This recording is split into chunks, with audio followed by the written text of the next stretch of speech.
ile jeshi letu litakuwa na heshima zaidi, kwa sababu wenyewe mnajua kwamba Tanzania sio tu jeshi la polisi, lakini na vikosi vyetu vingine viko vizuri ndani ya ukanda wetu Afrika Mashariki, lakini pia kusini mwa Afrika. Kwa tutapokwenda kurekebisha mapungufu tulionayo, tunakwenda kuwa juu zaidi na tutapata heshima zaidi, kwa sababu shida zinapotokea kwa wenzetu tunaombwa twende kusaidia. Heshima ile ni kubwa kwetu na tutapata heshima kubwa zaidi. Kwa niombe sana vijana mliohitimu leo, mkawe agents wa mabadiliko, mkawe mawakala wa mabadiliko kule mnakopangwa kazi zenu. Kwa wale watakaopangwa kwenye eneo la usalama barabarani, huku pamoja na jitihada zote tunazochukua, natambua kwamba jeshi limejipanga, kuna jitihada kubwa zinachukuliwa, kuna miradi mikubwa inakuja ya usalama barabarani, mambo ya kufunga makamera, sijui kutumia vipuliza vipima pombe, sijui mambo mengi jeshi limejipanga kufanya.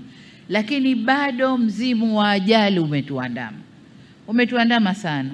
Kwa mfano, mwaka huu mpaka kufikia mwezi wa 4 mwaka huu 2025, jumla ya matokeo ni miezi 4, Januari mpaka mwezi wa 4, matokeo 1322 yaliripotiwa na idadi ya watu waliokufa katika hiyo ni 1275, ongezeko la 9% ukilinganisha na mwaka 2024.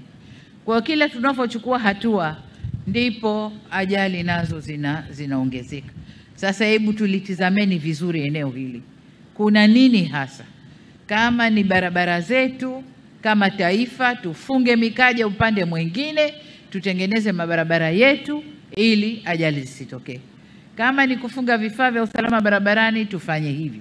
Kama ni uzembe wa madereva wawekwe, wafundishwe, muweke conditions gumu za kumfanya mtu kuwa dereva.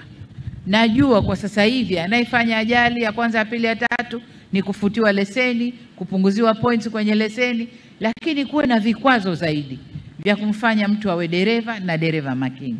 Eneo hili bado limetuandama, vifo ni vingi barabarani. Niombe sana kwa wale watakaopangwa kwenye eneo hili wakatupe jicho na wawe na mikakati mizuri ya kupunguza ajali barabarani. Ni jana tu kule Mbeya watu 28 wamepotea, na nadhani 12 ni majeruhi wale, kama hawajaongezeka waliopotea. 12 majeruhi, 28 wanakwenda kuzikwa.